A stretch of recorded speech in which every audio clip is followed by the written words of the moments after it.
Hello.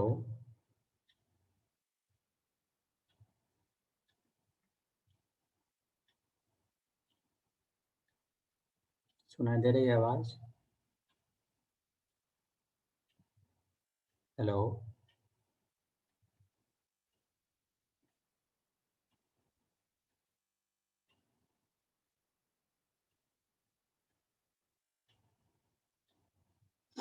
चलिए आज शुरू करते हैं बेज थ्योरम। ठीक है, नाम सुने हैं बेज थ्योरम का?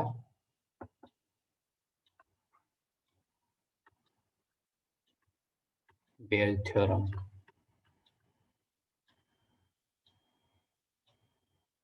ठीक है, आवाज सुनाई दे रही है तो आप लोग बोलिएगा एक बार।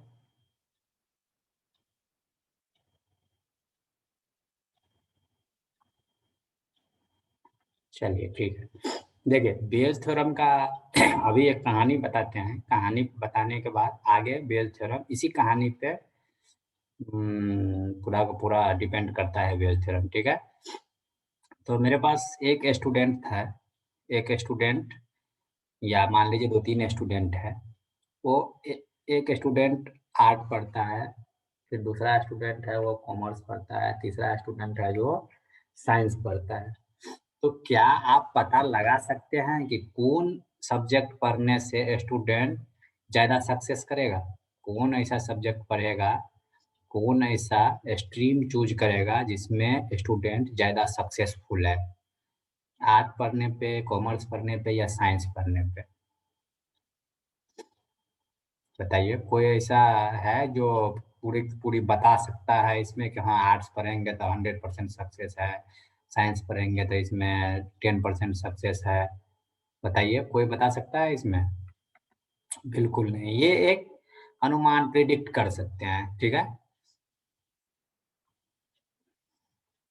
सबका सेम प्रोबेबिलिटी हाँ, प्रोबेबिलिटी नहीं, बेज थ्योरम क्या कहता है, जैसे कंडीशनल प्रोबेबिलिटी था ना, तो कंडीशनल प्रोबेबिलिटी में क्या था, कंडीशन दिया हुआ रहता था। ठीक है, इसमें देखिए, इस कंडीशन इसमें भी दिया हुआ है, same to same conditional probability ही है, same to same conditional probability है, लेकिन इसको कोई साइंटिस्ट था वो इसको इम्प्लीमेंट किया और उसका नाम पड़ा बेज थ्योरम।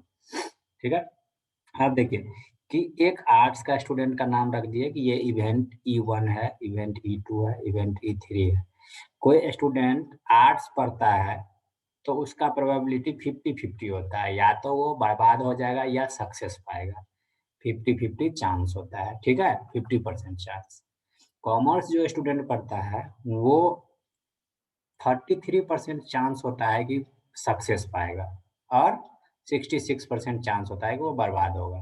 ठीक है, साइंस पढ़ने वाला में 25% ओनली चांस होता है कि सक्सेस होगा और 75% चांस होता है कि वो बर्बाद होगा। ठीक है, ये मान लिया है, ऐसा नहीं हम लोग साइंस के स्टूडेंट है तो ऐसा हम अपने आप को बुरा दिखाए हैं, जैसे कि कॉमर्स वाला आर्ट्स वाला बुरा ना माने। ठीक है देखिए ये चांस था, इसका सक्सेस होने का चांस कितना था, इसका सक्सेस होने का चांस था 50%, इसका 33%, इसका 25% चांस है कि ये सक्सेस करेगा। ठीक है, तो सक्सेस करेगा तो इसमें देखिए एक ये डायग्राम हम बनाए हैं। Event E1, E2 and E3 are three mutually exclusive. Mutually exclusive means कि अगर यदि एक को हम सेलेक्ट करते हैं, E3 को सेलेक्ट करते हैं, तो E1, E2 को कोई इफेक्ट नहीं पड़ना चाहिए। Mutually exclusive means inter a E1 intersection E2 intersection E3 इक्वल टू 5, इंटरसेक्शन का कोई भी पार्ट नहीं होना चाहिए। जैसे इंटरसेक्शन पार्ट कैसे हम दिखाते हैं कि ये है इवेंट ए है और बी है, तो ये वाली पार्ट जो होता है ये होता है इंटरसेक्शन का पार्ट। ठीक है, तो इस म्यूचुअली एक्सक्लूसिव में बोल रहा है कोई इंटरसेक्शन का पार्ट नहीं होना चाहिए। अगर यदि इवेंट ए हो रहा है तो बी पे कोई इफेक्ट नहीं हो, लेकिन इस डायग्राम में देखिए यहाँ इफेक्ट कर रहा है बी को। तो म्यूचुअली एक्सक्लूसिव में कैसा डायग्राम होगा, ए यहाँ है, बी यहाँ है, अगर यदि ए डन हो रहा है तो बी पे उसका कोई इफेक्ट नहीं होगा, उसे बोलते हैं म्यूचुअली एक्सक्लूसिव। और एग्जॉस्ट एग्जॉसिव इवेंट, एग्जॉसिव इवेंट में क्या होता है कि इसका जो इंटरसेक्शन था उस सब का यूनियन हो जाएगा। ठीक है, इसका इसका सारा का यूनियन हो जाएगा, तो उसे बोलते हैं एग्जॉस्टिव इवेंट। ये दोनों क्लियर हो गया पॉइंट। अब देखिए यहाँ पे जब हम लोग करते थे कंडीशनल प्रोबेबिलिटी, तो क्या था कंडीशनल प्रोबेबिलिटी में कि एक एक इवेंट का हम लोग प्रोबेबिलिटी निकालते थे। ये 3 इवेंट है, ठीक है? 3 इवेंट है तो प्रोबेबिलिटी ऑफ E1 क्या होगा? प्रोबेबिलिटी ऑफ E1 क्या होगा? 1/3। पता है ये तो सबको पता होगा कि 3 इवेंट मेरे पास दिया हुआ है, इसमें से हम एक E1 का प्रोबेबिलिटी फाइंड कर रहे हैं तो 1/3, ठीक है? 1/3। अब E1 के साथ-साथ हम लगाए कि सक्सेस होने का, इसका प्रोबेबिलिटी क्या है? E1 में सक्सेस होने का प्रोबेबिलिटी क्या है? ठीक है? E1 में सक्सेस होने का प्रोबेबिलिटी क्या है? तो हम क्या करेंगे? इसके लिए फाइंड करेंगे प्रोबेबिलिटी ऑफ E1 इंटरसेक्शन, अगर सक्सेस को हम बोलते हैं A तो A। क्लियर? समझ गए? प्रोबेबिलिटी ऑफ E1, ये फार्मूला हम ऑलरेडी पढ़ चुके हैं, सक्सेस A/E1। क्लियर? ये फार्मूला होगा। तो ये प्रोबेबिलिटी ऑफ E तो हम फाइंड कर लिए, प्रोबेबिलिटी ऑफ E तो हम फाइंड कर लिया, सक्सेस होने की प्रोबेबिलिटी क्या है? इसमें 50% है, 50% चांस है बर्बाद होने का, 50% सक्सेस होने का था। इसमें इनटू कर देंगे 1/2, क्योंकि ये 50-50 चांस है, 1/2 चांस है। तो इवेंट यहाँ पे सक्सेस होने का चांस कितना हो? प्रोबेबिलिटी E1 में, प्रोबेबिलिटी E, ये जो आर्ट्स है E1, इवेंट E1 में सक्सेस होने का चांस कितना हो गया? तो 1/6। अब 1/6 कैसे हुआ? तो प्रोबेबिलिटी ऑफ इवेंट E में क्या हो जाएगा? 1/3 इंटू सक्सेस होने का 1/2। समझ गए? तो ये था मेरा E1 का। प्रायोरिटी ऑफ E2 का क्या हो जाएगा? E2 का क्या हो जाएगा? 1/3 तो सब में होगा, इवेंट E1, E2, E3 में 1/3, 1/3, 1/3।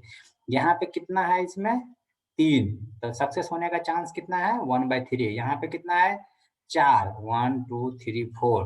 तो यहाँ पे सक्सेस होने का चांस एक ही है सक्सेस होने का चांस, 3 बर्बाद ही है। तो 1/4। तो इसका E1, E2 और E3 का 1/9, 1/6 और 1/12 हो जाएगा इसका सक्सेस होने का प्रोबेबिलिटी। ठीक है? अब लेट्स हम लोग मान लेते हैं कि A है, it is a common event which is associated to E1, E2 and E3। जो E, इसमें देखिए, इसमें देखिए कि E1, E2 and E3 event है, इसमें A मान लेते हैं कि सक्सेस, देखिए E1, E2, E3 तीनों में कुछ-कुछ सक्सेस है। यहाँ 50% सक्सेस है E1 के साथ, E2 के साथ भी सक्सेस है, E3 के साथ भी सक्सेस है। तो मान लेते हैं कि थोड़ा-थोड़ा साइंस पढ़ेंगे, कॉमर्स पढ़ेंगे, आर्ट पढ़ेंगे, तीनों में पढ़ेंगे तो कुछ-कुछ ना कुछ सक्सेसफुल मिलेगा, सक्सेसफुली मिले हमको जॉब मिल जाएगा, ठीक है? तो हम पूछते हैं कि उस सक्सेस होने का प्रोबेबिलिटी क्या है? अगर यदि आर्ट्स पढ़ेंगे तब भी सक्सेस मिलेगा, कॉमर्स पढ़ेंगे फिर भी सक्सेस मिलेगा, जो कुछ भी पढ़ेंगे तो हमको सक्सेस मिल सकता है। क्लियर? तो हम सक्सेस होने का प्रोबेबिलिटी कैसे फाइंड करेंगे? यहाँ पे सक्सेस होने का प्रोबेबिलिटी हम कैसे फाइंड करेंगे? द प्रोबेबिलिटी ऑफ ए जिसको हम मान चुके हैं, लेट्स कंसीडर किए हैं कि ए है जो सक्सेस होने का प्रोबेबिलिटी है, सक्सेस होने का पॉइंट है। अगर यदि इवेंट E1, E2, E3 तीनों में एक ऐसा पॉइंट है जो ए को हम मान लें कि सक्सेस है, तो उसी सक्सेस का हम प्रोबेबिलिटी ढूंढ रहे हैं। तब प्रोबेबिलिटी ऑफ सक्सेस, इसको हम बोलेंगे सक्सेस, ए को सक्सेस बोलेंगे। ठीक है? प्रोबेबिलिटी ऑफ सक्सेस बराबर क्या होगा? Probability of success from E1, probability success from E2, probability success from E3, तीनों को जोड़ देंगे तो टोटल हमको सक्सेस होने का प्रोबेबिलिटी मिल जाएगा। ठीक है? अब सक्सेस होने का प्रोबेबिलिटी, सक्सेस होने का E1 में क्या था? सक्सेस होने का E1 में प्रोबेबिलिटी क्या था? सक्सेस होने का E1 में प्रोबेबिलिटी ये था, formula E1 into P A by E1, ठीक है? जो कि ये हम अभी निकाले हैं, ये अभी निकाले थे यहाँ 1/6, ठीक है? E2 में क्या था? E2 में 1/9 निकाले थे, E3 में क्या निकाले थे? 1/12। देखिए सब में निकाले हुए हैं ऑलरेडी, ठीक है? इन तीनों को हम मल्टीप्लाई करके अगर ऐड कर देंगे, इन तीनों को अगर यदि हम मल्टीप्लाई करके ऐड कर देंगे तो मेरा आंसर आ जाएगा, ठीक है?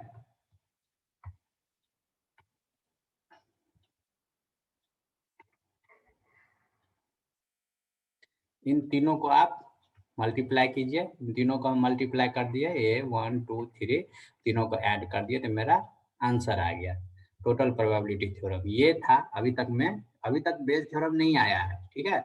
अभी तक में हम इवेंट E1, E2, E3 में से सक्सेस होने का प्रोबेबिलिटी निकाले, ठीक है? अब देखिए बेयस थ्योरम अब क्या कहता है, अब आता है बेयस थ्योरम। अब यहाँ बोल रहा है कि तुम्हें सक्सेस तो मिल गया, सक्सेस होने का प्रोबेबिलिटी फाइंड कर लिए, ठीक है? लेकिन हमें कैसे पता चलेगा, हमें कैसे पता चलेगा कि आर्ट पढ़ने से हमको सक्सेस मिला, साइंस पढ़ने से हमको सक्सेस मिला या कॉमर्स पढ़ने से हमको सक्सेस मिला? हमें ये तो पूरा प्रोबेबिलिटी हो गया कि सक्सेस होने का प्रोबेबिलिटी, ठीक है? सक्सेस होने का प्रोबेबिलिटी मिल गया हमको इतना। अब इतना में हम ये कैसे समझेंगे कि हमको आर्ट पढ़ने से सक्सेस मिला? ये बताइए, ये टोटल प्रोबेबिलिटी हमको सक्सेस होने का, हाँ, ये तीनों सब्जेक्ट पढ़ेंगे तो हमें प्रोबेबिलिटी है कि इतना परसेंट प्रोबेबिलिटी है कि हम सक्सेस होंगे, ठीक है? अगर यदि कोई पूछ दे कि ठीक है, आर्ट पढ़ने तुम्हें क्या ये इतना जो परसेंटेज मिला ये आर्ट पढ़ने से मिला, साइंस पढ़ने से मिला, क्या पढ़ने से ये सक्सेस मिला है तुम्हें? ये है बेज थ्योरम, यही बोलता है कि प्रोबेबिलिटी कि हमें सक्सेस तो मिल गया, लेकिन क्या पढ़ने से हमको सक्सेस मिला, ठीक है? कंडीशनल प्रोबेबिलिटी यही होता था। इवेंट ये है कि ऑलरेडी डन, ये ऑलरेडी डन हमें ये फाइंड करना है। ऑलरेडी हमें सक्सेस मिल चुका है प्रोबेबिलिटी में, ये देखिए ऑलरेडी डन, ये ऑलरेडी डन था, ऑलरेडी हमें सक्सेस मिल चुका है। ई1 फाइंड करना है कि हमें क्या चीज़ पढ़ने से, ई2 फाइंड करना है, ई3 फाइंड करना है, हमें क्या चीज़ पढ़ने से सक्सेस मिला? यही तीनों फाइंड करना है, ठीक है? कि हम जब हम आर्ट्स पढ़े तो हमको कितना परसेंट सक्सेसफुली मिला, कॉमर्स साइंस पढ़े, कॉमर्स पढ़े तो कितना परसेंट सक्सेसफुली मिला, ठीक है? तो देखिए प्रोबेबिलिटी ऑफ E1/A, यही हमको फाइंड करना है। तो इसका फार्मूला होता है E1 इंटरसेक्शन A/PA, ये फार्मूला तो जानते हैं। एक हम इंडिपेंडेंट इंडिपेंडेंट थ्योरम जब पढ़े थे तब PA इंटरसेक्शन B पढ़े थे, इसका क्या हुआ था, PA इंटू PB, ये फार्मूला था, ये फार्मूला था। और देखिए एक और फार्मूला पढ़े थे, यहीं पे देखिए ये फार्मूला हम पढ़े थे, तब इसका PA इंटरसेक्शन A का ये क्या फार्मूला हो जाएगा, ये फार्मूला होगा। तो इसको हम इसमें कन्वर्ट कर दिए। अब PB, यहाँ जो PB है इसको एक और हम थ्योरम पढ़े थे, वहाँ पे PA/E इक्वल टू PA होता था, ये क्लियर है? PB/E2 इक्वल टू PB होता था। तो इसी थ्योरम को यहाँ अप्लाई किया, यही फार्मूला को अप्लाई करके ये पूरा का पूरा हम फार्मूला लिखे हुए हैं। ये PA जो सक्सेस था, यहाँ से PA इक्वल टू यहाँ से हम इस फार्मूला को लिए हैं, ठीक है? PA बराबर ये होगा, ठीक है? E1, E2, E3 जब भी किसी एक के लिए निकालेंगे तो सक्सेस जो है तीनों से उस पे हम डिवाइड करेंगे, जब तीनों से डिवाइड करेंगे तो प्रोबेबिलिटी ऑफ सक्सेस एक का निकलेगा, ठीक है? यही है बेयस थ्योरम कि अगर यदि हम कहीं पे सक्सेसफुल प्राप्त, सक्सेस हमको जॉब मिल गया है तो किस क्या कौन सा स्ट्रीम ऐसा हम पढ़े जिससे हमको जॉब मिला है, क्लियर? तो यही फाइंड करना है, जो ये फाइंड करने का ये फार्मूला है, इसे ही हम बोलते हैं बेयस थ्योरम, क्लियर? किसी को कोई डाउट है? ये है बेयस थ्योरम। इसी तरह से E2 का भी फार्मूला निकल जाएगा, P E2/A, यहाँ पे जहाँ-जहाँ E1 है यहाँ-यहाँ E2 रख दीजिए और नीचे में ये सेम रहेगा, ये सेम रहेगा, ये सक्सेस होने का प्रोबेबिलिटी है, ये हमेशा सब में सेम रहेगा, यहाँ पे खाली E2 हो जाएगा, यहाँ पे E2 हो जाएगा, क्लियर? चलिए एक एग्जांपल से हम आपको बताते हैं, तब आई थिंक ज़्यादा क्लियर हो थोड़ा।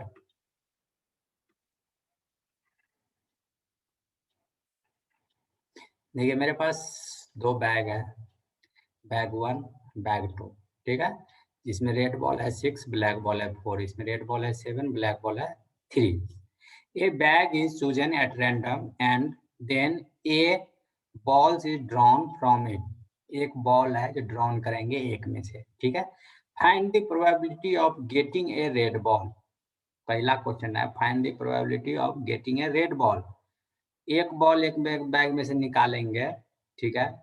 और उसमें बोल रहा है कि रेड बॉल क्या, वो फाइंड करो प्रोबेबिलिटी गेटिंग रेड बॉल होने का प्रोबेबिलिटी बोल रहा है फाइंड करने के लिए। बैग 1 है, बैग 2 है, ठीक है? Red ball probability of red ball, ऐसे सिंपल से पहले हम छोटा हम बोल रहे हैं, फिर प्रोबेबिलिटी उस पे आते हैं बेस थ्योरम पे, ठीक है। पहले देखिए बैग 1 है, बैग 2 है, इसमें कितना रेड बॉल है, 6 रेड बॉल है, और ब्लैक बॉल कितना है, 4 ब्लैक बॉल है। तो रेड बॉल का प्रोबेबिलिटी क्या हो जाएगा, 6/10, इसमें तो किसी को कोई दिक्कत नहीं है, 4/10। ब्लैक बॉल का 4/10, 4 बॉल है, 4/10। सेकेंड वाला हम देखिए प्रोबेबिलिटी ऑफ रेड बॉल 7/10 और 3/10, इसमें तो किसी को कोई दिक्कत नहीं है, ठीक है, ये क्लियर है। चलिए आगे बढ़ते हैं, आगे क्वेश्चन सोल्व करते हैं। कंसीडर द इवेंट E1, इसमें देखिए इसमें क्या दिया हुआ है क्या नहीं दिया हुआ है। E1 बैग 1 इज सेलेक्टेड, अगर यदि बैग 1 को सिलेक्ट करते हैं उसको मान लेते हैं E1, E2 मानते हैं कि बैग 2 को सिलेक्ट करते हैं तो E2। रेड बॉल को निकालना ही सक्सेस मान लो। अगर देखिए इसमें कुछ कुछ कंडीशन है जो आपको मानना पड़ेगा। अरे आगे बढ़ो यार,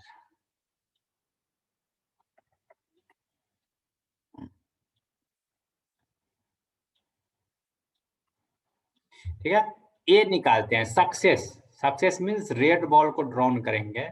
अगर यदि रेड बॉल हम निकाल, यहाँ पे हमको क्वेश्चन ही दिया है कि रेड बॉल का प्रोबेबिलिटी फाइंड करना है, तो हम उसी को मान लेंगे कि सक्सेस वही है, ठीक है। जो एग्जाम्पल ऊपर में थ्योरम बताया उसी इसीलिए हम ये सक्सेस मान रहे हैं, ठीक है।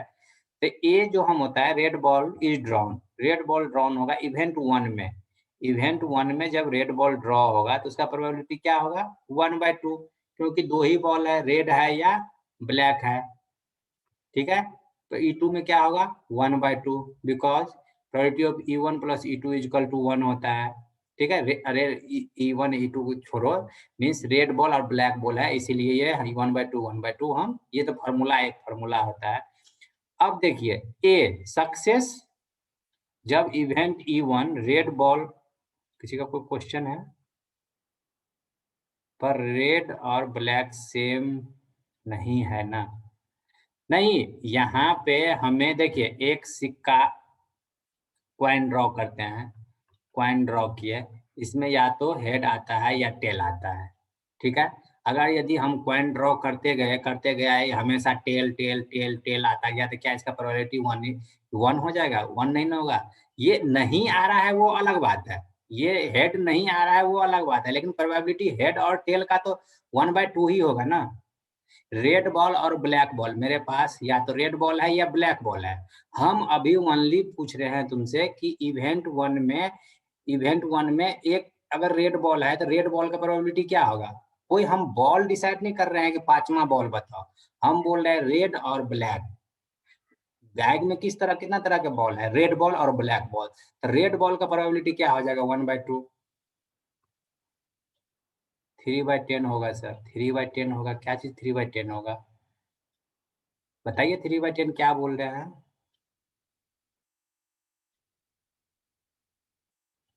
ठीक है, हमको समझाने दीजिए, फिर आप क्वेश्चन पूछिएगा। सही बात है, क्वेश्चन पूछ रहे हैं। यहाँ हम ओनली रेड बॉल का बोल रहे हैं, ठीक है।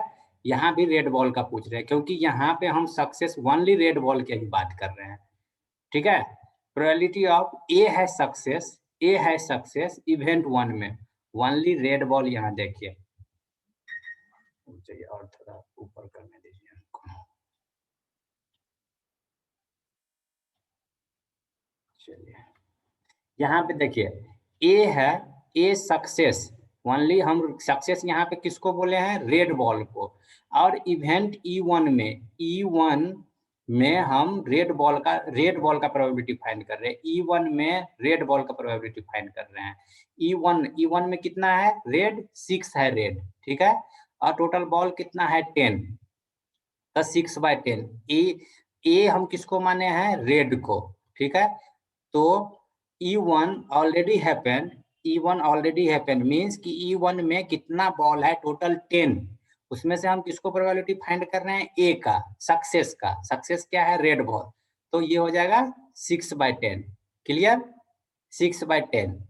तो हम यहाँ प्रोबेबिलिटी ऑफ सक्सेस होने का प्रोबेबिलिटी फाइंड करेंगे। सक्सेस होने का प्रोबेबिलिटी क्या होगा, probability of E1 dot probability of success of E1, ठीक है। टोटल सक्सेस होने का, टोटल रेड बॉल, यहाँ रेड बॉल है और दोनों जगह रेड बॉल है, तो यहाँ हम क्या बोलते थे कि टोटल, इसको जो डिवाइड करेंगे तो टोटल से डिवाइड करेंगे, तो ये तो हमें फाइंड करना ही करना है, ठीक है, ये तो फाइंड करना करना ही करना है। अब देखिए इवेंट कितना है, 2 इवेंट है, तो 1/2 इवेंट 2 है तो 1/2 डॉट सक्सेस होने का प्रोबेबिलिटी, सक्सेस होने का प्रोबेबिलिटी 6/10, 6/10, और ये event 2 1/2 dot success red ball का 7/10, तो इसको निकाल लीजिएगा, तो ये 13/10 हो जाएगा, ठीक है।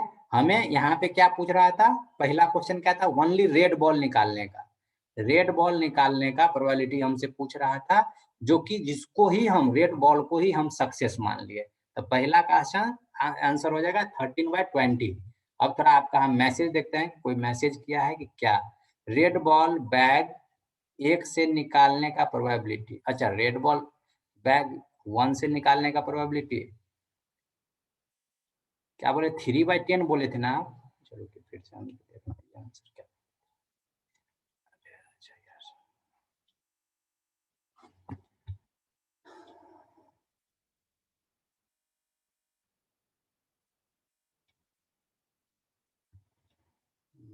3/10 होगा।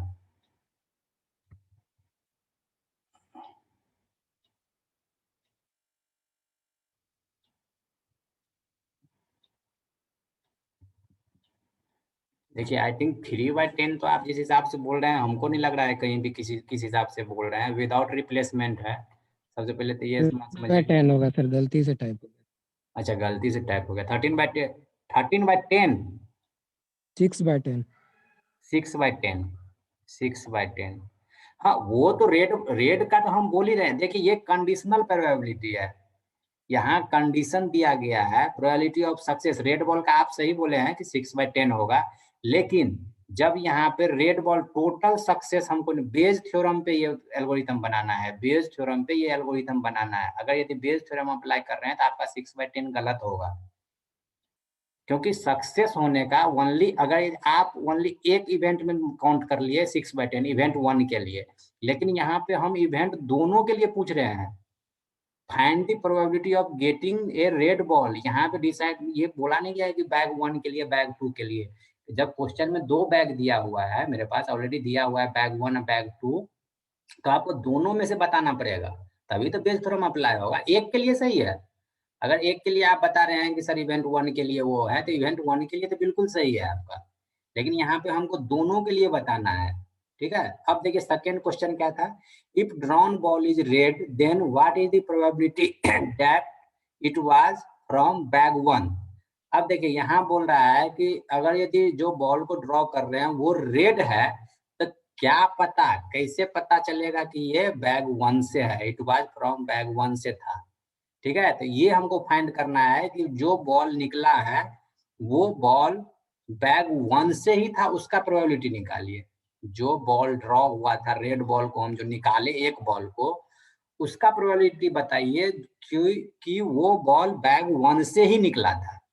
क्लियर, क्वेश्चन समझ में आ गया। तो देखिए, तो हमें E1 E1 सक्सेस तो हमको मिल गया, बॉल तो निकल गया मेरा रेड बॉल, ये तो है कि बॉल तो निकल गया, ऊपर में बॉल निकाल लिए हम, सक्सेस निकाल लिए हैं, ठीक है, रेड बॉल निकाल लिए हैं। अब हमें बोल रहा है कि वो प्रोबेबिलिटी बताइए कि बैग 1 से ही वो निकला है।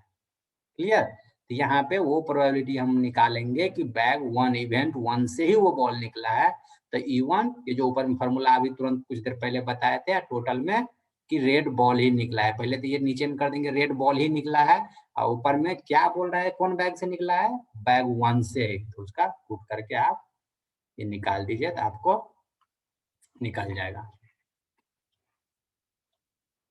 अभी तक में कोई डाउट। देखिए ये बेस थ्योरम बहुत इंपॉर्टेंट है सिलेबस के लिए, ठीक है, तो अगर यदि आपको यहाँ कोई डाउट है तो वो आप पूछ सकते हैं अभी।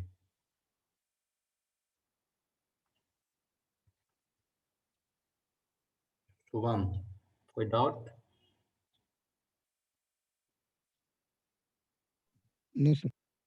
चलो ठीक,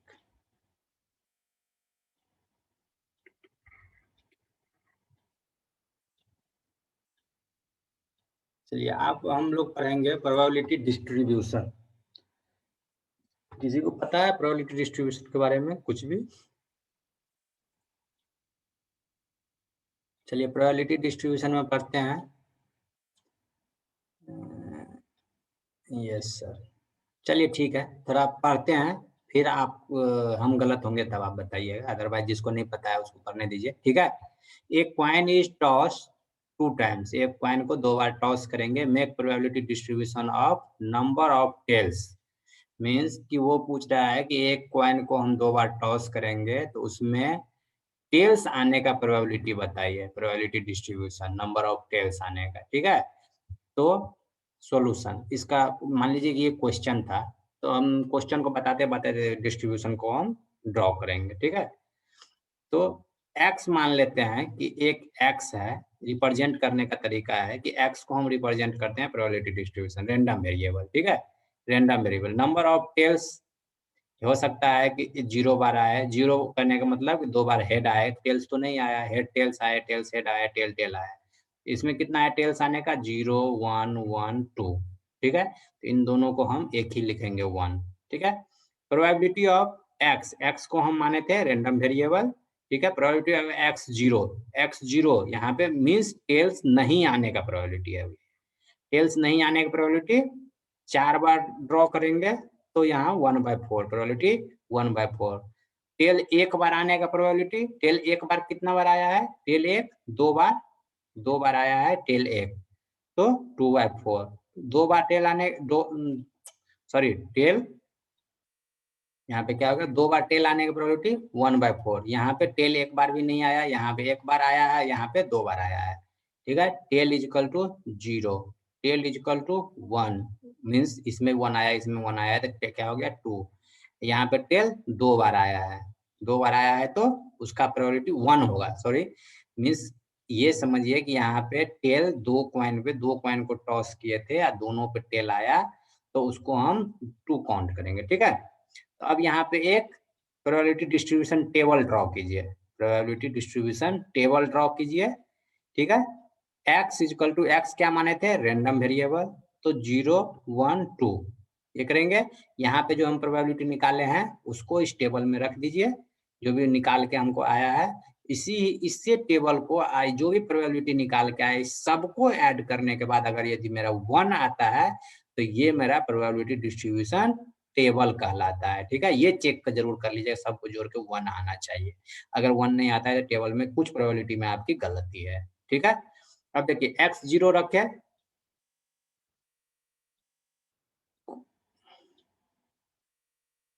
x0 रखे थे प्रोबेबिलिटी, ये सिंपल स्पेस हो गया। अगर इस तरह से टेबल ड्रॉ करते हैं तो ये सिंपल स्पेस है, ये प्रोबेबिलिटी डिस्ट्रीब्यूशन टेबल, ठीक है। ये समझ में आ गया आपको प्रोबेबिलिटी डिस्ट्रीब्यूशन कैसे फाइंड करते हैं? कुछ नहीं है, उसको एक टेबल बनाना है, वो जो टेबल बनता है उसे हम बोलते हैं प्रोबेबिलिटी। कोई भी दे देगा प्रोबेबिलिटी एक क्वेश्चन और उसका बोलेगा प्रोबेबिलिटी डिस्ट्रीब्यूशन टेबल ड्रॉ करो, तो उसका प्रोबेबिलिटी निकाल दीजिएगा जिस भी कंडीशन में दे। ये एक कंडीशन दिया हुआ था, make probability distribution of number of tails, tails का बोला था यहाँ प्रोबेबिलिटी डिस्ट्रीब्यूशन टेबल बनाने के लिए, ठीक है। तो टेल्स का हम प्रोबेबिलिटी डिस्ट्रीब्यूशन टेबल बना दिए। तो ये ऐसा ही सिंपल सा क्वेश्चन इसमें पूछेगा कि इसका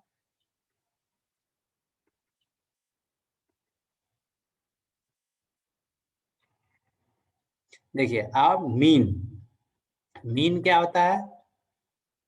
मीन एक्सपेक्टेशन, मीन का फॉर्मूला आपको आता है, ये मीन का फॉर्मूला है, ठीक है। तो where expected value x is equal to 1, अगर यदि मेरा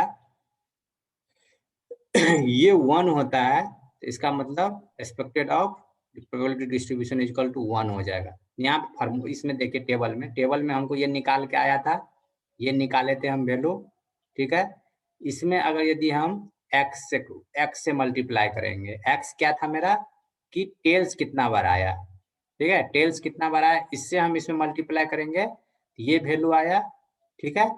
और जब हम x पी आया और एक्स स्क्वायर, ये जो एक्स मेरा आया था एक्स आई, उसका हम स्क्वायर कर देंगे, ठीक है, उसका हम एक्सपायर कर देंगे, तब इसका वैल्यू क्या आएगा? जब इसको हम पी आई और एक्स आई का स्क्वायर किए, एक्स को खाली डबल किए, ठीक है, एक्स का स्क्वायर किए, तो एक्स का स्क्वायर किए तो इसका वैल्यू आया 3/2, इसका समेशन 1, इसका समेशन 1। तो इसका मतलब कि अगर यदि expected P summation of P X is equal to अगर 1 हो जाता है तो expected value of probability distribution is equal to expected value of X into P I. ये मीन का ये एक फार्मूला होता है जब हमारा मीन एक्सपेक्टेशन वैल्यू निकालना होता है तब उस टाइम पे, ठीक है। इसी तरह से वेरिएंस का भी होता है, ऐसे ही सब की जरूरत पड़ती नहीं है, पर ये फार्मूला के लिए फार्मूला अगर यदि कभी पूछ दे आपको तो उस टाइम पे इसके लिए ये फार्मूला है। ये सिंपल सी अगर यदि आपसे टेबल ड्रॉ हो गया तो ये सारा चीज जितना भी इसमें दिया गया वो आसानी से निकाला जा सकता है। सिर्फ एक बार टेबल आप ड्रॉ कर लीजिए, जो भी क्वेश्चन है प्रोबेबिलिटी डिस्ट्रीब्यूशन, इसीलिए बोलता है प्रोबेबिलिटी डिस्ट्रीब्यूशन सबसे आसान तरीका है प्रोबेबिलिटी निकालने का, ठीक है। तो जब भी आपको जरूरत पड़े तो उसके पर टेबल सबसे पहले ड्रॉ कर लीजिए, उससे आपका कोई भी प्रोबेबिलिटी आराम से सोल्व हो जाएगा। क्लियर।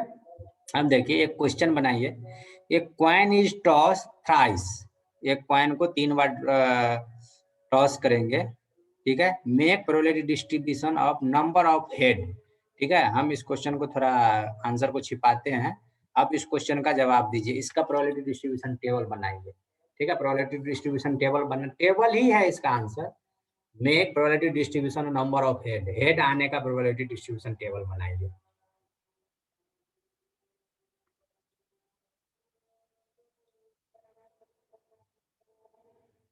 जिसको बन जाए आप मैसेज कीजिएगा।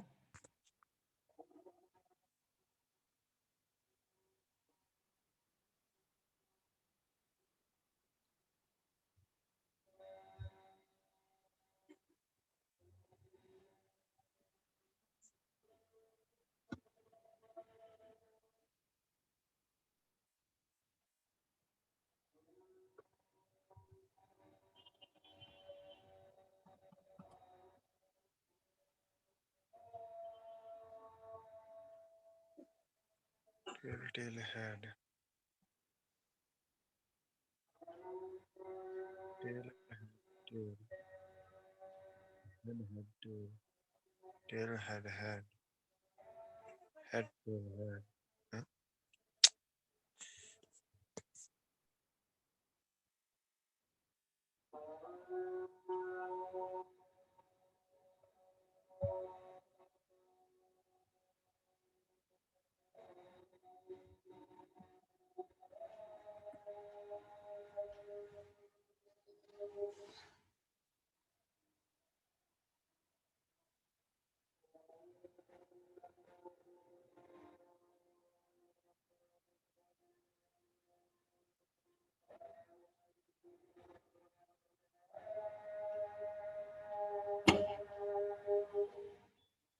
बना किसी का।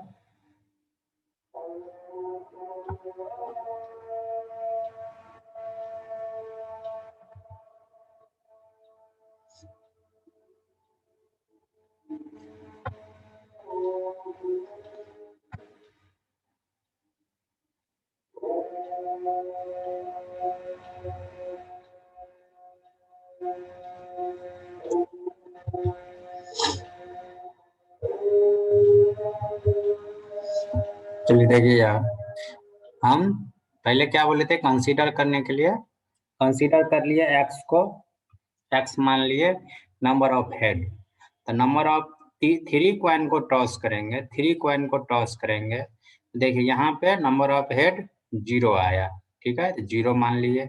यहाँ पे नंबर ऑफ हेड 1 आया, ठीक है, नंबर ऑफ हेड 1 आया, नंबर ऑफ हेड 2 आया, ठीक है, 2 मान लिया, नंबर ऑफ हेड 3 आया, काउंट कर लिया, ठीक है, 0 1 2 3 आएगा, इससे ज्यादा हेड तो नहीं आएगा, इससे ज्यादा हेड 3 ही कॉइन है, तो सब मैक्सिमम 3 आ सकता है ना, 3 आ गया। अब देखिए probability of x equal to 0, जब x 0 आएगा, x 0 आएगा तो इसको 1/8, इसमें ये कितना बार ड्रॉ हो सकता है, कैसे कैसे ड्रॉ होगा, तो आप एक टेबल बनाइए, आपको ये टेबल तो बनाना ही पड़ेगा, ठीक है। वीडियो ऑफ कीजिए, कौन वीडियो ऑन किया? Head head, head tail, tail head, tail tail, head tail. ठीक है, यहाँ पे क्या हो जाएगा? पहले हम लिखते हैं हेड हेड हेड, ऊपर वाला पहले लिखते हैं head tail head, tail head head, tail tail head, head head tail, head tail tail, tail head tail, tail tail head. ठीक है, आ गया ये? अब देखिए कहाँ पे हेड 0 है,